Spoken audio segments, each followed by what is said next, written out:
This series is presented by the National Dropout Prevention Center, a division of SPN, the Successful Practices Network. The pandemic's impact on at-risk students, schools, and learning was presented live to the South Carolina Department of Education by Dr. Sandy Addis, the chairman of the National Dropout Prevention Center, on his recent publication co-authored by Ray McNulty with an introduction from Dr. Bill Daggett. What do we do now? Well, what can we do? You know, where do we go? I mean, I don't want to paint a dismal picture for you this afternoon here without some hint of hope. Many of you have, in your districts, particularly you in the central offices and you in administration, you've already started discussing these issues, I'm certain. And I'm certain you've come up with some things to do. Here are some recommendations that we have from the National Dropout Prevention Center. First of all, we need to understand that most of our students are now trauma impacted. If we probably had at least half of our students, most research says more than half before the pandemic. Now we've got more trauma. The pandemic itself was a trauma for many kids. So we need to understand that this whole issue of childhood trauma, well, even if it was some years back, that it negatively impacts behavior and learning. And remember, behavior and learning, that's our wheelhouse as educators. That's what we do. We manage behavior, we teach better behavior, and we facilitate learning. And so the more trauma we have, the more problems we have that we have to deal with.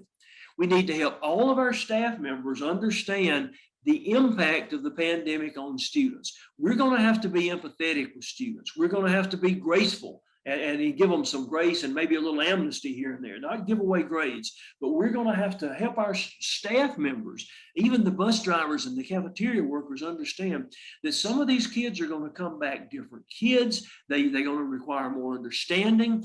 Some of them may have been developmentally delayed because the development that we would have facilitated in a given grade didn't happen.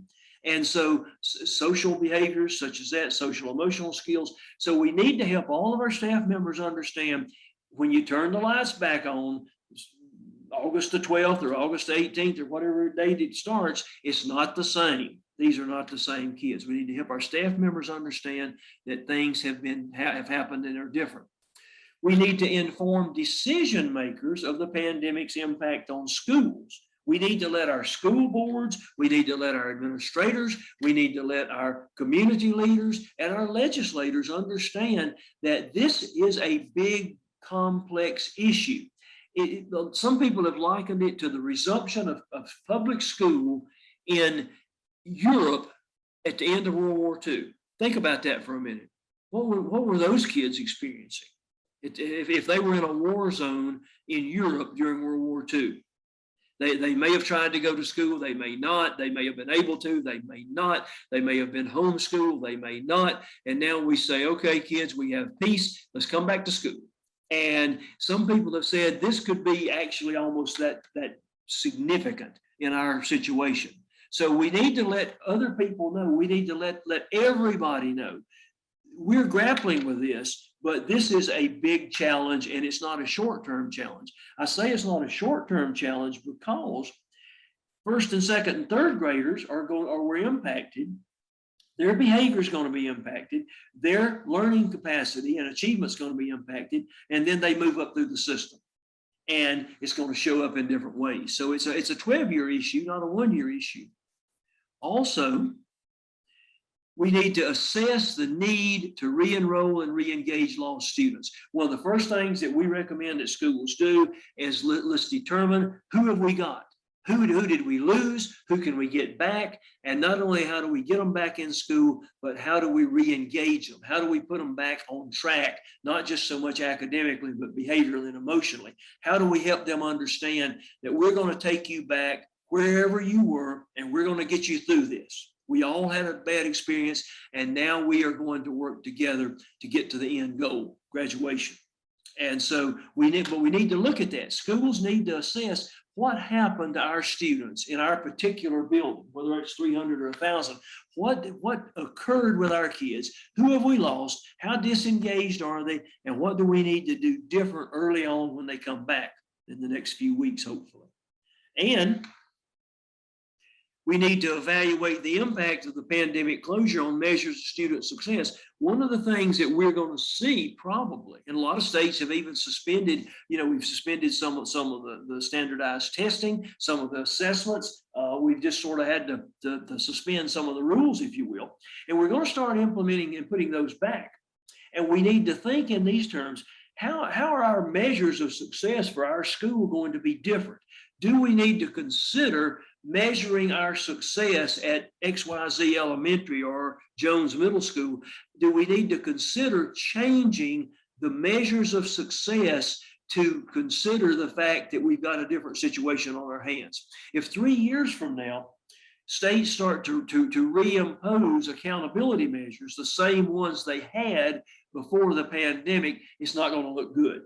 And that those measures of success, whether they be attendance, truancy rates, graduation rates, percent of students meeting standard on state tests, those measures of success are going to look different. And we don't want to be blindsided by that.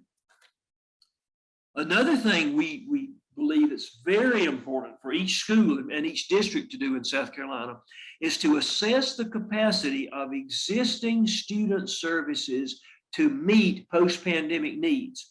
This could be a real problem. What if we get back more kids that need social workers? What if we get back more kids that need a counselor? What if we get back more kids that need remediation? We're almost certain to get that.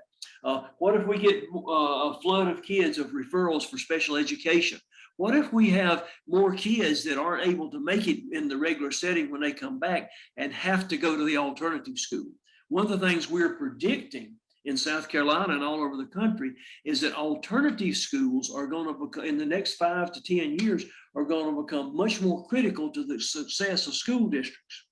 We believe that some of these kids that are going to come back, they're going to be behaviorally challenged, they're going to have academic credit recovery challenges, and we think we're going to see an increase in referrals to alternative programs and services. Now, most districts have an alternative program or service of some kind, usually an alternative school. It may serve 20, it may serve 80 or 100 kids. Some of the larger districts serve several hundred.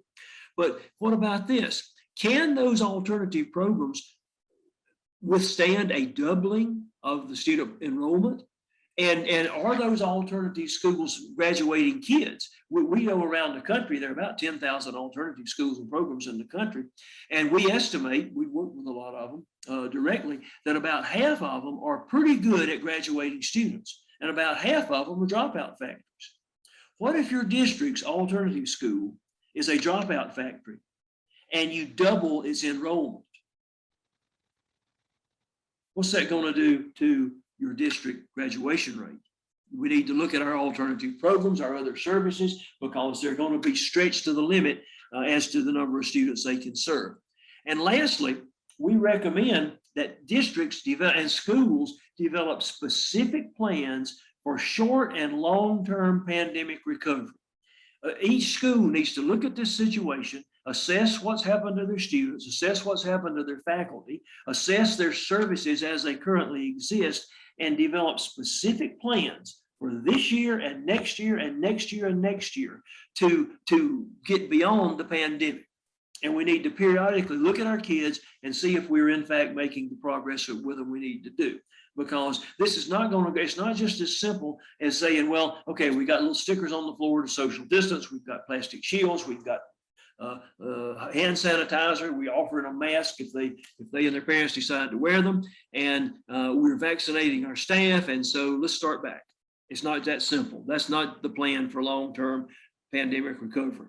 So these are some of the things that we recommend. These are not easy steps, but they're things that have to happen if we're going to, in fact, go beyond this pandemic issue.